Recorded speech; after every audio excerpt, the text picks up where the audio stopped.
Next up, we are going to talk about continuing on the Honda theme.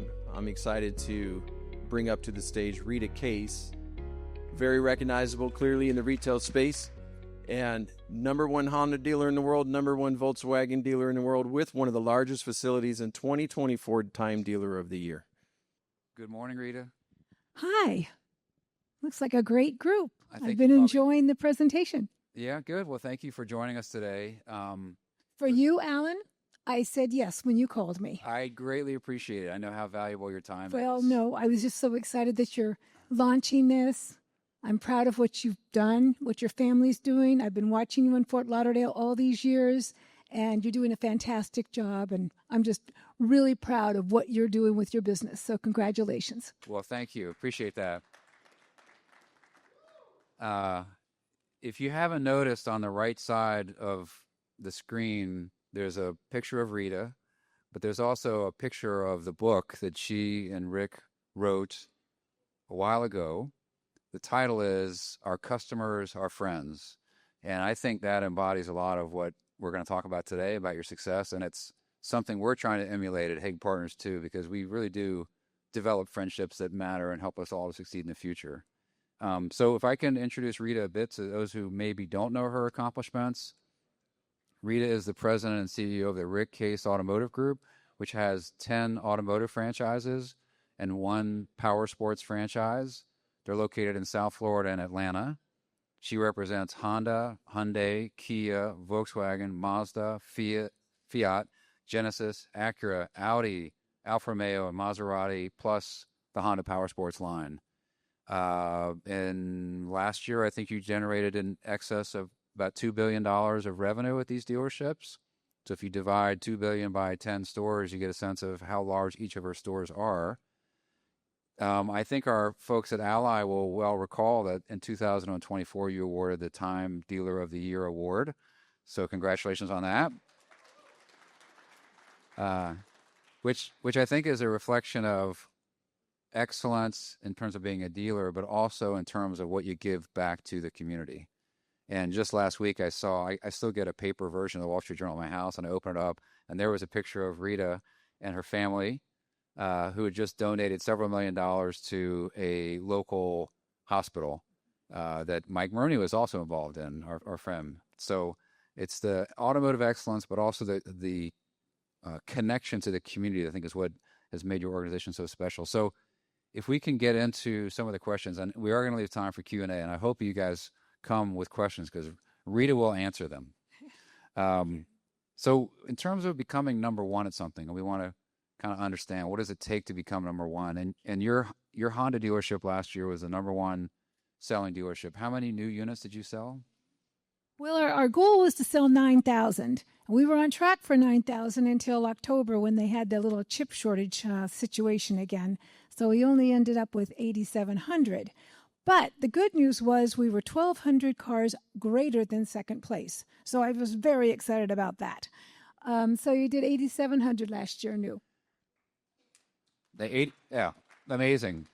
And on the Volkswagen side, you're also number one. Yep. Not quite as many, but that's the brand. We did 2,700 new. So over 200 per month new at a Volkswagen store. That is maybe more impressive than on the Honda side, I'm sorry to say. So what habits do you think you possess that assist you in becoming the number one dealer for these franchises? Well, I have to first start off and say that just to give you just a little bit of background, my father was the first Honda motorcycle dealer in 1959 with Honda, and in 1968 in California, when they were bringing out the franchise, they offered it only to the motorcycle dealers in California. My dad was the number one issued Honda franchise in the United States for the car. I grew up in the business. I was working at the dealership, and when I took over the dealership from my dad in 1976, I reached out to NADA and I said, listen, we need a 20 group to recognize the Honda automobile because it wasn't really recognized at the time. I said, let's start a 20 group.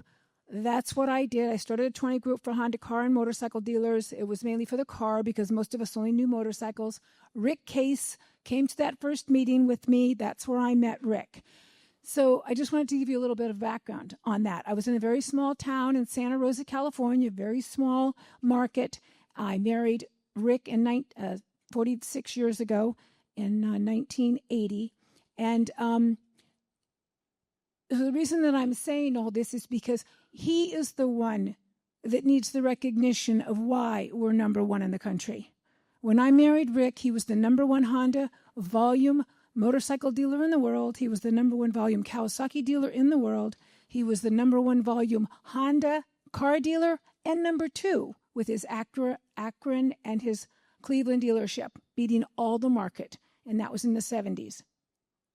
So when I married him, I've been mentored in the 40 years we were married, how to be number one, because he only knew number one.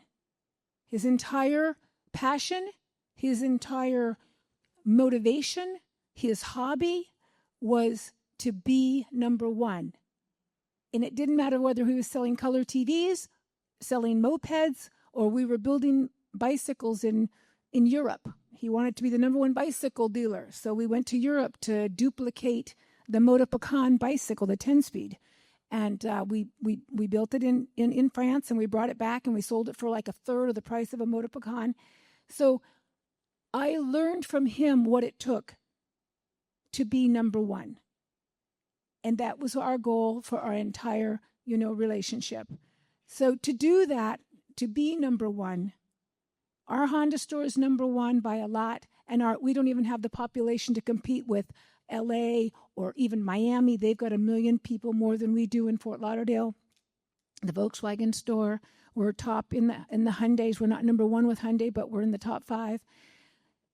And it takes a passion that only you as the dealer can bring. And that's what I learned from Rick in the beginning, and I adopted that. We worked together. Everything we did was about leading by example, having a goal, writing that path, and then creating followers to help us. And that's our associates. Our culture was very much a part of it. Our customers, our friends, we started that 40 years ago. We copied it from Honda. In 1980, Honda came out with their first written mission plan, and it was about the customer, respecting the customer. So we adopted that philosophy that our customers are our friends, our associates are our family, and our community is our home. And one of the things to be number one, you have to be consistent. You can't come back from NADA and just change everything in your store every time you come here because you get so many great ideas. Consistency will build longevity in your people, and then longevity is going to build customer retention. So what we've done over the years to be number one is have that passion. We're also very visible. We are our brand. Rita Case is a brand. We don't call ourselves Fort Lauderdale Honda or, Plantation Acura or Weston Volkswagen. We are Rita Case. And in creating that brand and then leading that brand as individuals, we've always done our own TV commercials. We've always done our own radio spots. It's always been our voices. Every time you see our ads, you see Rick and myself. Now, of course, you see me, but and I have a couple of we have a couple of adult children. But the point I'm trying to make is the community was buying a car from us.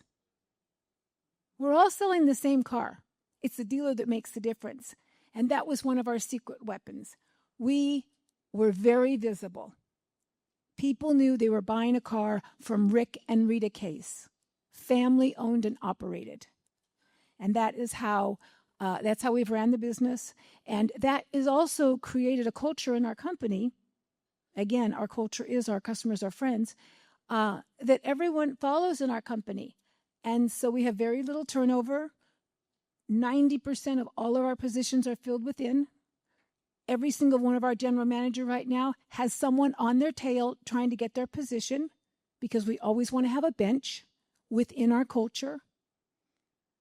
The turnover we've always had has always been people we've hired from the outside, and they don't last long. Another thing that we've always done is we don't hire experienced salespeople. We train them ourselves. We prefer not to have somebody that's ever sold a car. We'd like them to sell insurance. We'd like them to sell, shoes, something, but not cars because they bring bad habits. And we want them to learn our way of doing business, which retains our customers. Some of the things that we've done, well, like I said, we've always been consistent. So in the very beginning, this is like I said when we first got married, because Rick was that comment of it doesn't matter what you sell it for, just you'll make it up in volume. So that was Rick. He never really had an accounting background or anything. He just was a master salesman with a great marketing mind, which is what drove our traffic. He was a genius with marketing. And so when he married me, I was more operational. I was fixed ops, I was operational. And so I brought to it a lot of energy about taking care of our associates and introducing ideas for our customers. So one of the things we did right off the bat is we gave every single customer our home phone. Now, we're talking, there was no cell phones back then. Okay, so we gave them our home phone. We let everybody know that you can reach us. We're here to serve you. We did advertising campaigns like, you have a flat tire, we're going to fix your car. Rita Case is going to come and fill your car with gas if anywhere, all we did was buy a AAA membership. Nobody could figure it out. It was crazy. But we did all this advertising about that to prove to people that we were their car dealer. They could count on us. They could trust us. So, those, when you say, what's the habits? The habit is that you have to have a passion for this business to be number one. And I wear Rick's pin every day because that's what he was about, being number one. I've continued it. Of course, you guys know he's been gone now over 5 years, but I don't take the credit. I will take the credit for being a great student to Rick and continuing to follow all the things that he taught me. So, something that comes out in the book as well as the work ethic that both of you possess. I think Rick's sometimes the first voice in the book, and he talks about for him to be a good leader, he had to be the first in and the last out. Yep. And I've got a couple of young teammates on my family that are in the room tonight, and I tell them the way to get rich quick is to show up early, work late, and do it for a long time. It seems like that's been a secret to your success as well. Well, that's one of the chapters in the book. One of the chapters in the book is, start early, plan your day, and work your plan. And that's how you get to the goal. In terms of people, you talk a lot about that. How do you hire them? How do you select them? How do you recruit them? And then what type of training do you provide once you have them in-house? Well, it's so simple. You hire for personality and you can train them with skill. That's always been our philosophy. If a person's happy, if they're healthy, if they're positive, and they understand what their job they're going to be, they understand that they're going to be working in sales, they're going to be getting commission, that the store's open 7 days a week. I'm not saying bell to bell, I'm just talking about the concept of the position. You can train them. You can train them. So we hire for personality and we train for the skill. And today there's a lot more technology out there. I have an HR department now because we've gotten bigger and you need that for liability. We've used different models over the year. The predictive index, we used that back in the 80s and the 90s. There's all kinds of AI out there right now that we're looking at. We're looking at a system where we can profile our very best salespeople and then hire from that profile with AI just by loading in the person that's being interviewed. So it's going to be really interesting, that new technology. But that's how simple it is. And what we do is we hire people for great personalities, and then we coach them. We help them. We train them. We have very little turnover. All of our general managers started with us as salespeople and worked their way up. And I'm old now, but we're even having people retire with us that have been with us 35 years. And it's very rewarding to see people, in this industry work their way all the way up. So that's what we do. That's our, and we have one of the things that we do, and we've always done is every 5 years, when a person hits 5 years, they get a review, not at the dealership. We do it from our HR department. They get a career review. Now that you've been at the dealership for 5 years, do you still want to be a technician? No, I think I want to be in sales. I want to be a service manager. We career path everyone to get them to stay with us.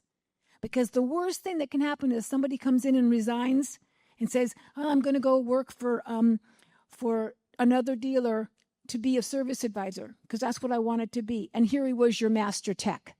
And you've lost him because you didn't career path him into a position that he wanted within the dealership. So we've learned that lesson. And so we career path. And we have all kinds of training. I mean, right now we've used almost every system there is out there over the years to help us.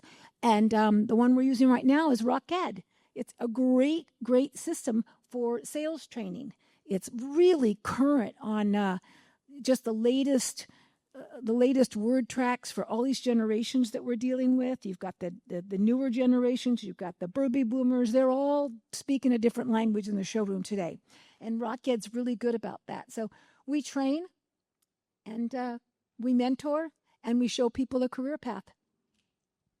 So I want to talk a little bit about your relationship with the OEMs. And you've been, I think, a great dealer partner to them, selling more cars than any other retailer.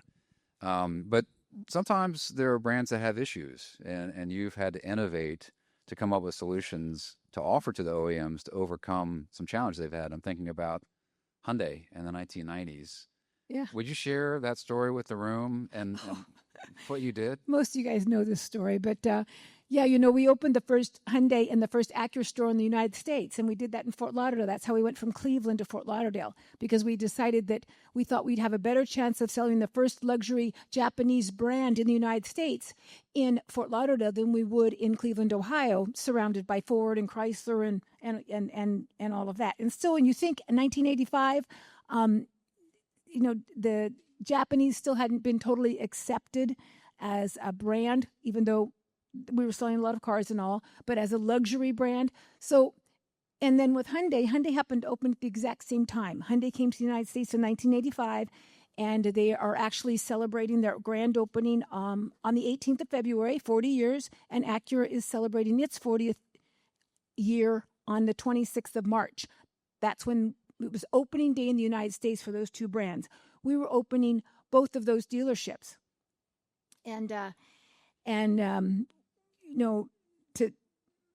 This is just another story about being number one. When I'm thinking about it, we were going to be number one. There's just no way we're not going to be the number one Acura dealer the first month we opened and the number 100 dealer in the world the first month we were open. So we came up with the plan. How are we going to sell a Korean car when nothing in the United States is sold Korean? Nobody has anything to benchmark. With Acura, we had Honda, and people knew that Honda was a great product, so we had a little bit of that going for us. But with the Korean brand, nobody thought much about Korean products and to buy a car that's Korean when there really hadn't been any exposure to products. So what we did with both of those brands to be number one is we bought all the competition. We bought 1986 BMW, a Cadillac, Mercedes-Benz. And we did the same thing with the Acura, with the Hyundai store. We bought like a Toyota Corolla, the Ford, whatever it was, a Pinto, and the Honda Civic, whatever the exact brand new was. And we challenged people, come on in, one-stop shop, drive all the competition, and we believe that you'll choose the Hyundai at $4,795 over these other brands. We did the same thing with Acura. Come on in. With Acura, though, it was a little bit more of the got to be like the neighbor. It's got to have the badge, got to have the BMW badge, got to have the Mercedes badge, because you're dealing with the luxury market. So with that tagline, it was like, come on in, drive and compare. We dare you to compare. Don't outspend your neighbors, outsmart them. That was our line. And we became the number one dealer, and we held that title for many, many years. So, but as far as factory innovation, Hyundai went downhill pretty quickly. We had 4 dealerships. We were in Atlanta. We were in Cleveland. We were in Fort Lauderdale with Hyundai. And by 1996, if you remember, if you were a Hyundai dealer, they went from selling 300,000 cars a year down to selling 89,000. I mean, they completely had a slide. Nobody wanted to buy a Hyundai. There's a lot of reasons for that, and it would take me too long to explain all of that. But anyway, Hyundai was not on the road to success. So we mainly all of our assets were with Hyundai. We had the Honda stores in Cleveland, and we didn't have anything in Florida. This is 1996. It was before the Honda store, the Volkswagen store, and all of that. We just had the 4 Hyundai stores, and we had the 2 Honda stores in Cleveland. That was it. So we had to have Hyundai succeed. There was no way out for us. We were leveraged to the max. We built all these brand new facilities for Hyundai, and so we went to Hyundai in California, and we said, "You have a choice. It was the 10th anniversary, 1986 to 1996. So we flew to California. We said, "Listen, you have a choice. You have 3 choices. You leave the country and say it didn't work out." Because it wasn't working out. Everybody was turning the franchise back, and it was going to dealers that were putting it in 7-Elevens and gas stations. Or you change the name of the brand because nobody's going to buy a Hyundai. You've destroyed the reputation. Or you do our 10-10 for the 10th anniversary. That was our plan, our 10-10 plan. And it's in the book, actually. We typed it up on a typewriter because that was way before all of that. And anyway, it's in the book. If you can have the book, you guys, I'll mail it to anybody. And it basically comes down to, it had everything rhymed with 10. $100 down, 10-minute approval, and then we said, and a 10-year, 100,000-mile warranty. And that's what you're going to need to do in order for people to consider the Hyundai again. You have to do something so shocking that says, this car is going to be okay. I'm standing behind it. And they said, oh, my goodness, we wouldn't know how much that would cost. We said, you've got to do this 10-year, 100,000-mile warranty. Everybody was 24 back in 1996. They said, no, we won't do it. So we come back to Florida and we go, well, we're going to do it ourselves.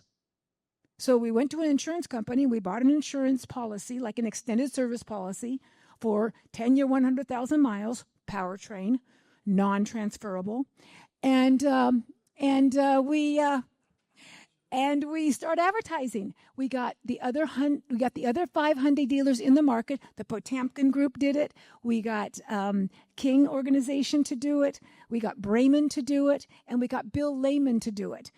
And ourselves. Those were the 5 Hyundai dealers from Miami up through Fort Lauderdale. We all got together. We handled finding the policy, and they all said, we got to do it, because they were all original opening dealers with us. We all opened this at this very same time, very same year. And we were great friends with all of them, and we still are today. So they said, you know what, Rick, that sounds like a great idea. Let's do it. We were selling 250 Hyundais. We were all selling 200 a month back in 1987, 88, 89, right? And then we were all down to selling 15. Can you believe that? 15 new cars a month. It was literally, we're out of business. So we went, it was history making. Rick did all these ads. He was always great at producing TV spots. And we, as a group, advertised 10-year, 100,000-mile warranty. And Hyundai went right up, went from 15 cars back to 150. And in 1998, when they came out with the Sonata, they accepted the challenge of bringing out the 10-year, 100,000-mile warranty. So they saw that it worked for us. They were able to put their math together for the whatever they thought the liability was. It turned out to be a really great move, and you can see that was the thing that, and we even have a letter from Chairman Chung thanking us for saving Hyundai in the United States. So, whatever. Just another story. I got so many stories, but let me stick to your questions. That seems like they should have renamed the company after you. You saved the brand. But that was amazing innovation that dealers in one market in the country could come up with a solution for a global company, and you were bold enough to do it on your own, whereas they weren't. And now I think it transformed that brand from being perceived as one of the lowest quality brands to, wow, if they're going to stand behind their product for 10 years, it must be one of the best quality brands. Well, we were always willing to take a risk. All of our brands were open points. We were the first Isuzu dealer in 1981 when Isuzu came. We opened it in a Radio Shack and in a 7-Eleven. We were the first Mitsubishi dealer. I mean, we even did Daewoo. I mean, I don't think there's anything. Smart car. We were the largest volume smart car in the world. But well, in the book, I remember too when Rick was first getting going, he was selling television sets in the showroom because that was a new product at the time. And he was the first one to ever if you go to our website, rickcase.com, which is our corporate site, we have the individual ones, but rickcase.com, at the top there's a banner that says Rick's Dash, which is between the day you're born and the day you die, there's that dash. So it's called Rick's Dash. If you click on it, it's a movie. It's only like 20 minutes. And it's a movie that we did about Rick. He's on it. His voice is on it. And it's pretty much some of the most amazing things he did. And one of them was he had black and white TVs. He also had, these motorcycle stores. He would sell anything. So when the color TV came out in the 60s, everybody thought they can't afford it. They can't afford it. He was the first person to ever, of any product ever that we know of, go to weekly payments. He advertised a color TV for weekly payments. And people thought, oh, I think I can afford a color TV. Amazing. Yeah. No, Rick was definitely the genius behind the volume. And the innovations have continued. If you look at what the Rick Case Automotive Group is doing today on the marketing side, maybe you could share with us a little bit what your marketing meetings are like. What are the programs that you're running today? How do you connect with the consumer? Yeah. Well, we connect with the consumer because everybody knows us. And people often ask me about my hat. How come you always wear a hat? Why do you always wear a hat? When I moved from California to Ohio in 1980, when we got married in 1980, I went from being a dealer, a very proud dealer, one of the only women dealers in the United States, to being a dealer's wife. And I'm like, this isn't going to settle well. I don't like this position. I want to be the dealer. And so I said, you know what, I got to make a difference. So in 1980, when I got to Ohio, first of all, it was cold. We got married in February. I got a hat. And I started wearing a hat every day. And that just ended up becoming my brand in 1980. And what it did is it set me apart. I wasn't just Rick's wife. Rick didn't want to do parts and service, which nothing wrong with that. He was a salesman. And so that's what I did. I went into his organization and I became the parts and service director. And I recognized parts and service, and I became a hero back there because they'd never even been recognized at all. So I would wear my hat every day, and then and now it's become my brand. If I don't wear a hat, somebody thinks it's wrong. This is my hair, by the way. So the point I'm trying to make is that all along we've marketed. We've marketed ourselves as a brand. We've marketed our facilities are definitely part of our brand. We've built dealerships that are state of the art, and I think that you have to just really stand apart, and you have to believe in your product. You have to drive what you sell. I only drive what I sell, and I work towards, that's what we work towards. If you see Rita, she's usually wearing her uniform with her name tag on it, as are Ryan and Raquel. Mm-hmm. Done that, yeah. So the marketing that you do, we talked before about consistency with your people and with your customers. One of the things that struck me was the constant innovation over the years on the marketing side to bring attention. Things change in the market. Do you have scouts out there bringing you ideas? No, I don't actually. When Rick passed away, it was like, oh, wow. But I'll tell you, God helped out because he brought the chip shortage, and I didn't have to think of any advertising. I'm like, oh, God, this is really great. I've got like a couple of years because we really didn't need to advertise. We didn't have any cars. We were selling everything. It was like the old days. It was like 1980 when the truck would pull up from Honda and people were out there, that's my car, And so I had a little bit of breather time to figure it out. But we've never used an ad agency. Rick was our ad agency. We always filmed our own TV spots. We always recorded our own radio spots. So things that I learned from Rick was, what is the biggest, you have to advertise what's the biggest problem for a customer. What's Bob like? They had a fear about buying a Korean car. Okay, let's buy all the competition. Let's compare. They had a fear about a Japanese luxury car. Well, let's buy the competition. Let's come up with a tagline. Well, that's what we did all the way along. Solve problems. How can we get Hyundai back on the map? Give them a 10-year, 100,000-mile warranty. If that doesn't solve their problem, what will? That's what we did. So what I did after what we're doing right now, and after Rick passed away, and we're back in business, by the way. We're back in business, which is great. Actually, this is what I love. I love to have more cars on my lot than I can sell and market to it, and my loyal customers come back. But so I started a campaign 3 years ago. It's called that you stop and go. That's the little tagline. And in the dealership and out in 90 minutes or less, so your first payment's on us. And that it took us like a year to get, our people all figuring it out. And now it's 60 minutes or less. So if you come to our dealership in 60 minutes or less, you're in and out, because that was the biggest aggravation with people on and I'm sure you all have that on the CSI. They all say it takes too long to buy a car. I'm here forever. So we said, okay, how do we combat that? Guarantee them we'll make your first payment if you're not in and out in 60 minutes or less. So how do I do it? How did you do it? How did you do it? How do I do it? So what we did was we used an online, we used Roadster. For example, we were the first, us and Penske were the first two pilots with Roadster. That was some years ago, where you buy online. Customer can buy online. So that's what we did. The customer would fill out everything at home. They would come in either with a QR code on their phone or a green checklist they could print, like back in the COVID days when you tested, you had to show that you had gotten the vaccine. If they bring that in, by then they've picked out the car. We know we have it in stock. They've been appointed to a salesperson. They're making a relationship with our company, and the car is ready. We negotiated the price. Their credit's been pulled. Everything, they've already upsold themselves on all the F&I products.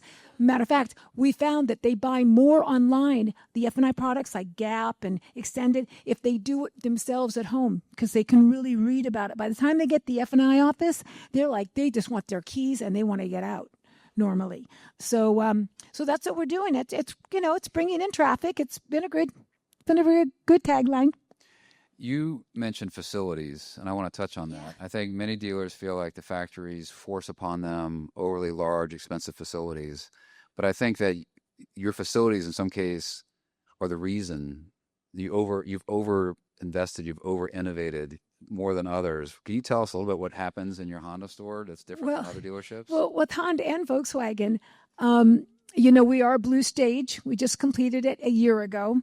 So we're the largest dealership in the United States that has completed the Blue Stage that Daryl talked about. And so we want to keep up on our facilities. We want our customers to know that if you're our friends and our communities are home and our associates are our family, we want them to have a great facility. All of our associates can park in our parking garage. They all can park on our lot. They don't have to park across and whatever, like some people that have constraints on their properties. We have great lunchrooms for our associates. We do all kinds of things that make it fun in our dealership so that our associates have a great time. If they're not having fun, if it's a grind, I tell them, get out of the business. I hear that so often. Oh, God, today was just such a grind. I said, go home. I don't want you to be here if it's a grind. It's supposed to be a game. This is a game. You're playing a chess game with that customer. You're playing a chess game with your desk manager. You're playing a chess game with the technician. I mean, it's all just to make it a game. Win. But so anyway, with our facilities, we always wanted them to be as friendly, as a proof that we were investing in the market. We were investing. Our Volkswagen store, for example, is 8 stories high. So talk about taking a risk. It was 13 years ago, we decided to be a Volkswagen dealer. So we got the open point out there in West Broward. And Rick goes, we're going to build, we didn't have much property because there isn't much there. It's right next to the Everglades. We're going to build an 8-story parking garage. And I'm like, for Volkswagen? They have a Jetta, they have a Passat, and they have a CC. They've got a Tiguan and they've got a Touareg that is totally not competitive in the market. This was like 2013. And I said, oh, my God, Rick, we can't do this. It's just way overbuilt. We're not going to. It's going to work. Don't worry. It's going to work.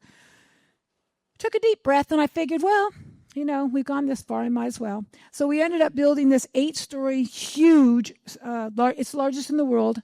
And the sign on it is the one that's in Wolfsburg. Because we went to Wolfsburg to see, Volkswagen, because we didn't have Volkswagen or anything. And he says, I'm going to get that sign, the one that's on the Wolfsburg factory. And it's like huge, big, just 5 times bigger than any Volkswagen sign in the United States. So they let us order it, and we have it on our building. But the facility, when you walk in, you get into an elevator in the showroom. So when you walk in the front door, it's a nice big showroom, of course, big facility. But you want to see the inventory? You go to the elevator, you get in the elevator. It's in the middle of the showroom, like right here in the middle of this room.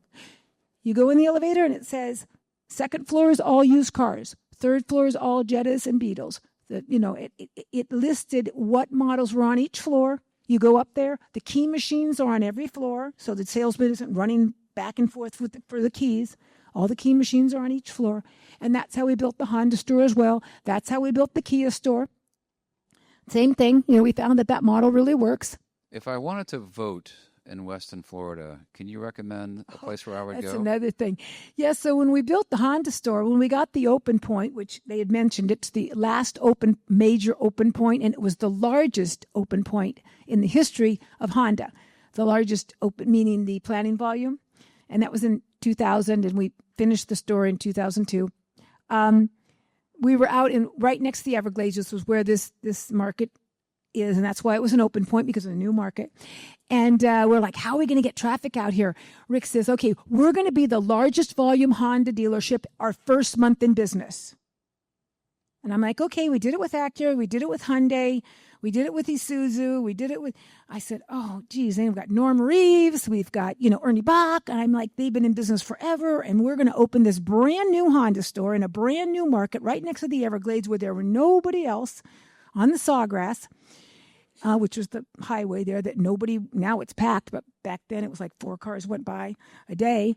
I said, how are you going to do that? He says, oh, we're going to do it. We're going to do it because it was exactly 30 years ago earlier in 1972 that Rick opened his Honda store in Akron, Ohio, and became the largest volume dealership in the world his first month in business. He was the first person to ever sell over 100 cars in a month when the average dealer sold 20 cars a year. So, and he got that point for $10,000. He bought it from the Ford store in Akron.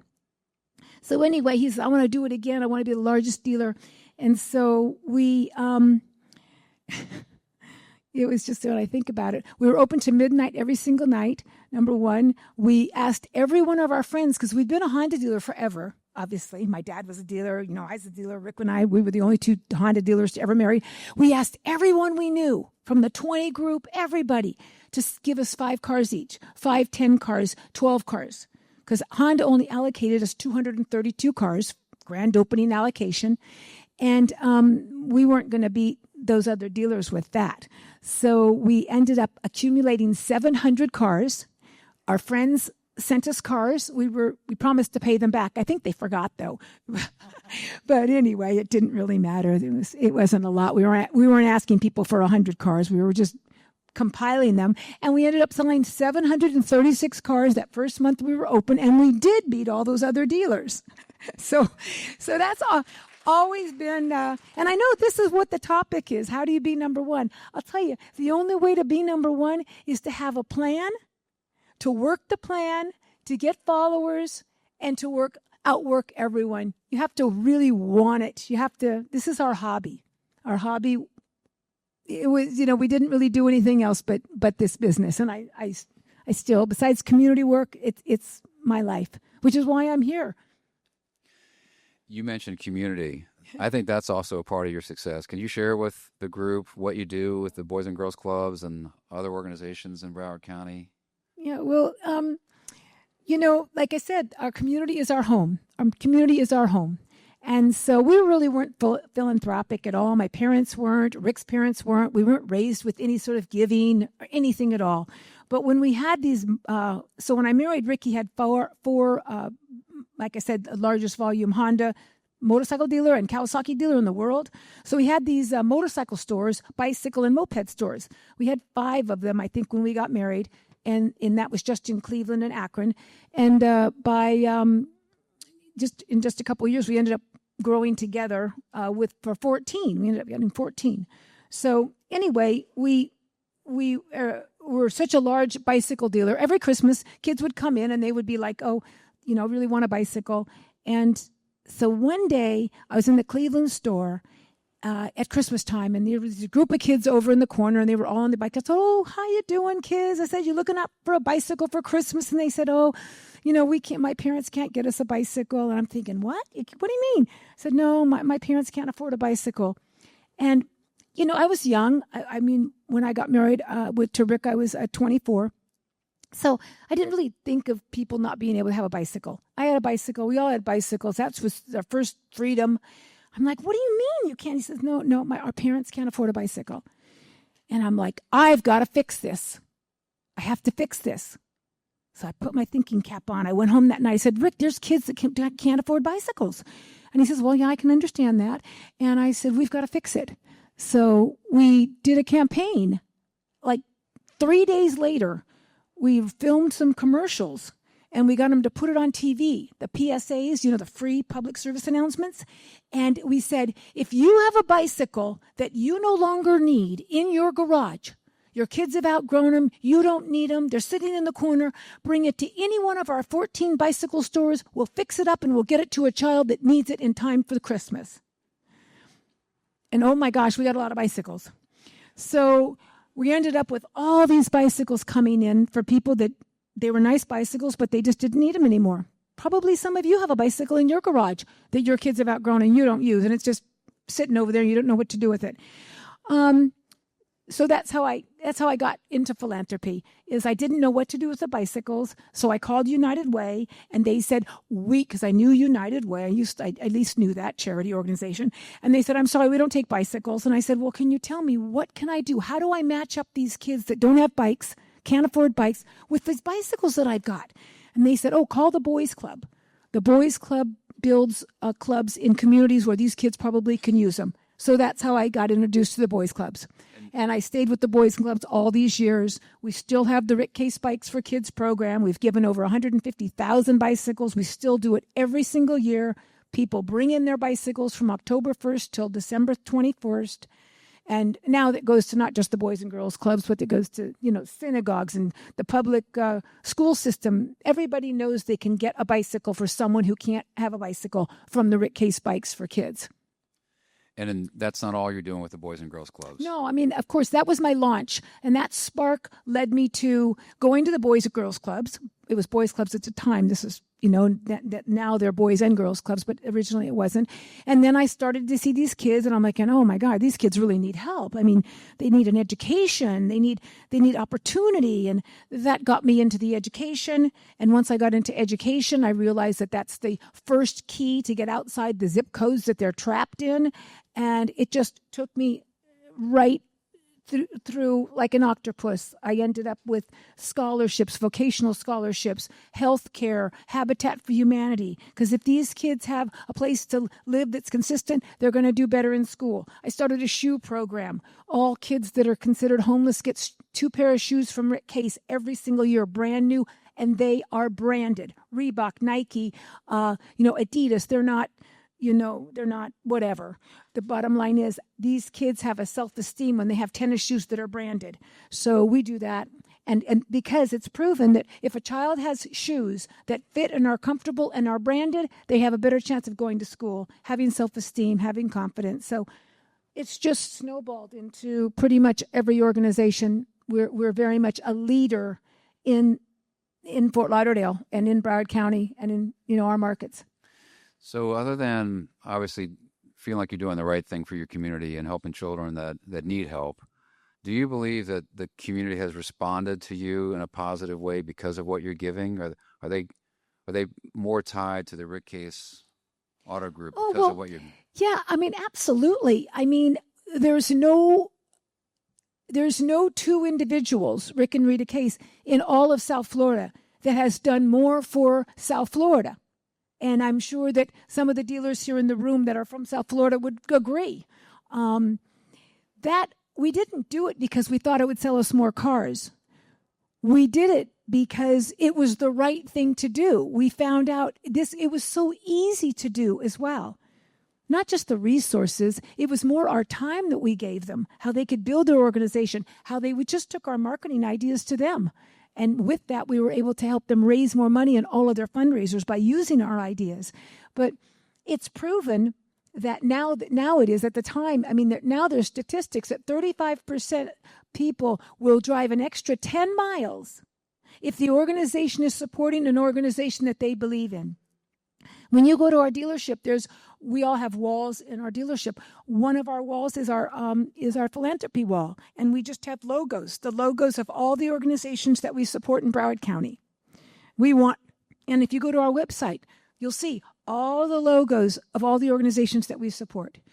And the more you can do that yourself, the more people are going to say, oh, my goodness, Humane Society, they give to the Humane Society. I'm going to drive an extra 10 miles because they give to the Humane Society. It will help your business, but that isn't the reason to do it. It also helps us with our associates. We have something that's called Rita Case Cares, which is kind of gotten to be very much a common, the word cares. Everybody's kind of attaching cares to philanthropy. And they come and they build the homes with us for Habitat. They volunteer for the shoe program. They want to come. They want to be involved. They all have shirts. We pay them. They don't do it on their free time. The Habitat, I think, is on a Sunday or something they do. But if we ask them to come and do the shoe program at the school, they're on the clock. And but they just love the opportunity. So it definitely has built our brand. It's built the Rita Case brand. When you name your business after your name or one name, you're taking a risk, especially with social media today. One of our dealerships messes up, it's Rita Case. It doesn't mean it's Rita Case Honda, Rita Case Volkswagen, Rita Case, Acura or Genesis. It's Rita Case. So that's a big risk for us. But we believed in taking that risk, and we've stuck with it. And we really do believe in that model.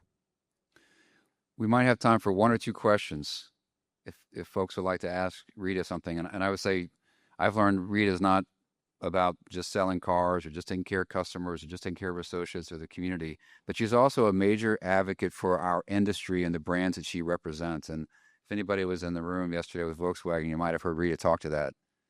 Any questions for Rita before we thank her? Yes, Bob. Your stories are amazing. Had there been time when you and Rick looked at another dealer who was doing something innovative and said, darn, I wish we had thought of that? Oh, that's a great question. Let me think. And if I did, we probably grabbed it. I'm sure we thought of a way to grab it for sure. I can't think of anything right off the top of my head. They used to have Evel Knievel come and jump. Rick was Evel Knievel's promoter. So when Evel Knievel, I've got so many stories. So when Evel Knievel crashed at the Caesar Palace, we had a thing called the Rita Case Appreciation Day, where we invited all of our motorcycle customers to come to Driveway 42. If you know what that is, it's in there in Ohio, and they could race their bikes against each other. We would rent out the whole stadium, and it was free. It was called Rita Case Appreciation Day. We did it every year, and we always brought an act in. We brought in, Russ Collins. If anybody remembers him, he drag raced a motorcycle with like 6 engines. Anyway, make a long story short, so Evel crashes and Rick goes at Caesar Palace. So Rick calls him in the hospital and goes, he didn't even know who he was. He says, that was amazing. That crash was amazing. I mean, you tried to jump and listen, I'm doing this thing called the Rita Case Appreciation Day, and I want you to come out and I want you to jump over Honda motorcycles. So he comes out. Rick hires him to come out. He had more publicity. Evel Knievel had more publicity. We had, TV stations. We had everything there. that he hired Rick to be his promoter. This was while we were running the business at the same time. So Rick did the Snake River Canyon jump. He did Kings Island, which was a very famous jump that was a successful jump for Evel Knievel. Like I said, if you want the book, just email me at ritacase@rickcase.com, and I will send you, if you send me your address on the email, I'll send you a copy of the book.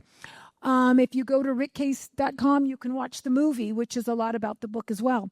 But yeah, Evel would come over to our house. The guy was absolutely insane. But yeah, Rick was his promoter for years, for absolutely years. Rita, we're enjoying watching you. I have so many stories. I'm old. You do need to get this book and read it. I promise that it's entertaining and it's inspiring. And we certainly are grateful for Rick's dash and the contributions that he made to our industry and our livelihoods here today. But we're also so grateful for your energy, your innovations, your philanthropy, your willingness to come and share. It's one thing to say you want to be number one. To get there is so hard, and it's an accomplishment that's come across decades. So her next competition's not even very close. I don't know if you guys heard us slip that in. I'm waiting for you guys to chase me because, remember, there's only one number one. Our associates always say, Rita, why aren't you getting more stores? Why don't you get more stores? I said, why would I want to do that? It takes just as much work to run a store that sells 100 cars a month than a store that sells 1,000. We sold 1,222 cars in 1 month for Honda. And no one's ever beat that record, and I don't think they ever will. But, we don't want any more stores. All we want to do is be number one in every store we have. And when you're setting number one for yourself, that's where it starts. You have to decide, like, my Mazda store in Duluth, Georgia is not going to be number one in the country. I don't have the facility. I don't have the property. It's just not big enough. The market's not big enough. But they can be number one in their market. So that's, you set a number one for each one of your stores. And it doesn't have to be volume. It could be number one in customer satisfaction. We are measured by the manufacturer in so many ways. Go back and set one number one for your store and get your people behind it. And I tell you, it's really going to be fun. You are going to love it to celebrate that. Let's give a nice, rousing round of applause for Rita.